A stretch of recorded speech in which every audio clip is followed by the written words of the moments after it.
इस दौरे से लौटने के बाद माना यह जा रहा है कि यूक्रेन के लिए बहुत मुश्किल वक्त आने वाला है। पुतिन जब लौटेंगे तो हमले और तेज होंगे। यूक्रेन पर अगले 24 घंटे भारी पड़ने वाले हैं। रूस ने की है विनाशक तैयारी। यूक्रेन में 4 दिशाओं से कामिकाजी ड्रोन से अटैक होगा। एंगल्स एयरबेस पर रेडी टू अटैक मोड में जेट्स मौजूद हैं। सूमी, खेरसॉन, डोनबास पर संपूर्ण कब्जे की तैयारी है। समंदर से युद्धपोत, पनडुब्बी से यूक्रेन की किलेबंदी की जाएगी। लॉन्ग रेंज मिसाइल से यूक्रेन के सभी शहरों पर हमला करने की हो रही है बड़ी तैयारी। हमारे साथ नेवल कैप्टन श्याम कुमार भी मौजूद हैं। श्याम जी, किस तरह से देख रहे हैं आप इन तैयारियों को, और जिस बात का जिक्र अब हर कोई कर रहा है कि पुतिन के लौटते ही यूक्रेन के विनाश की कहानी लिख दी जाएगी, क्या उस पर अमल होता हुआ आप भी देख रहे हैं?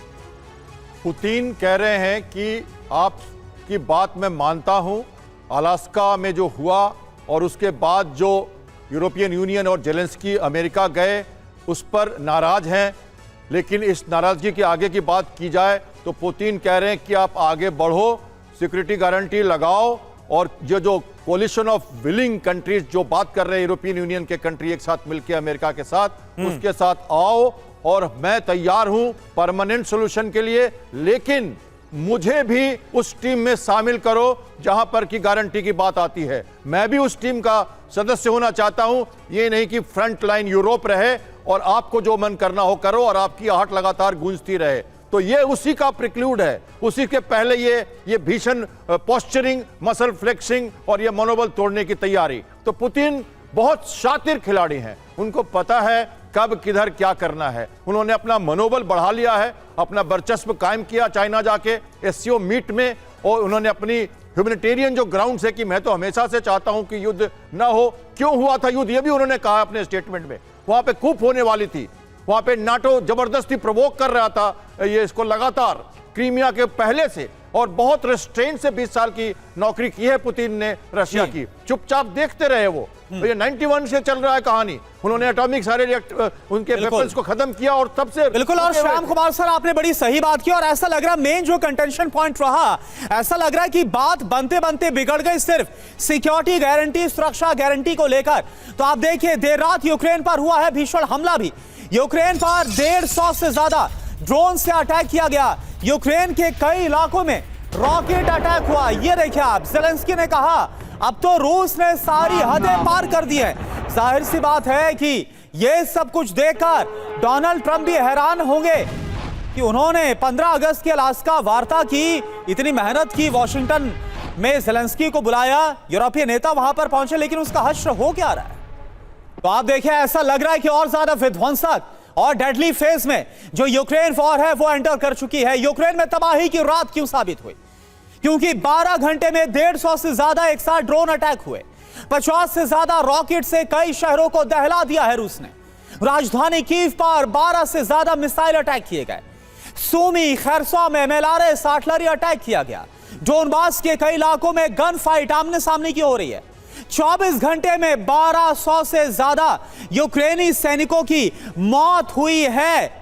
क्या लग रहा है आपको ब्रजेश कुमार सर कि अब तो ऐसा लग रहा है कि जो कर सकते थे डोनाल्ड ट्रंप वो कर लिया, और अब फिर से बोल रहे हैं मैं जो हो रहा है युद्ध के मैदान में, वॉर जोन में, उससे बहुत निराश हुआ पुतिन से। अब आपको लग रहा है कि सब कुछ डोनाल्ड ट्रंप के हाथ से फिसल गया है और यह युद्ध और ज्यादा डेडली फेज में एंटर कर चुका है? करुणा, ऐसा नहीं है।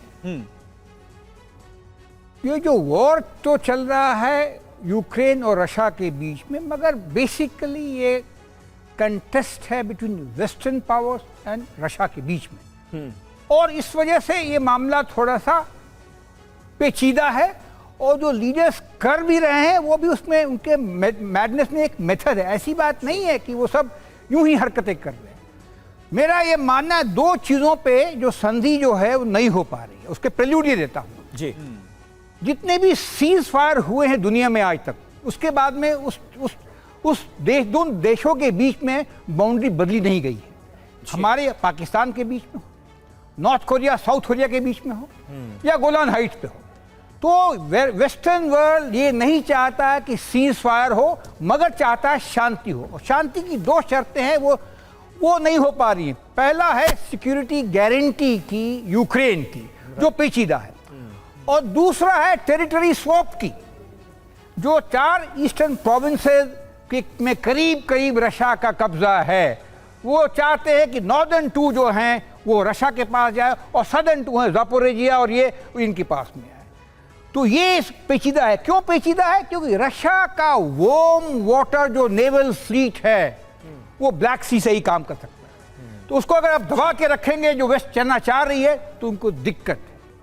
तो जो अभी रास्ता है आगे क्या निकलेगा ये भी सोचना पड़ेगा। तो ट्रंप साहब ने लगाया था सेकेंडरी सैंक्शन, जिसमें हिंदुस्तान आ गया। नाउ इसमें आप देखेंगे आज के दिन ही या कल की बात है, रशिया और चीन के बीच में गैस पाइपलाइन पर समझौता हुआ है। इसका मतलब यह है कि पुतिन ने एक और रास्ता निकाला है अपने वॉर को या अपनी इकोनॉमी को कायम करने के लिए। तो ये एक इंपॉर्टेंट चीज है। ठीक है। और अब अमेरिका क्या कर सकता है? डायरेक्ट इंटरवेंशन और रशिया के ऊपर इकोनॉमिक सैंक्शन और तगड़ी कर सकता है। फिलहाल अगर आप देखेंगे ट्रिलियंस ऑफ डॉलर्स जो रशियन एसेट्स हैं, जी। वो फ्रोजन पड़े हैं और रशिया इस्तेमाल नहीं कर सकता। ठीक बात है, ठीक बात है वो सर। हर्ट करेगा तो शायद वो बात करने आएंगे।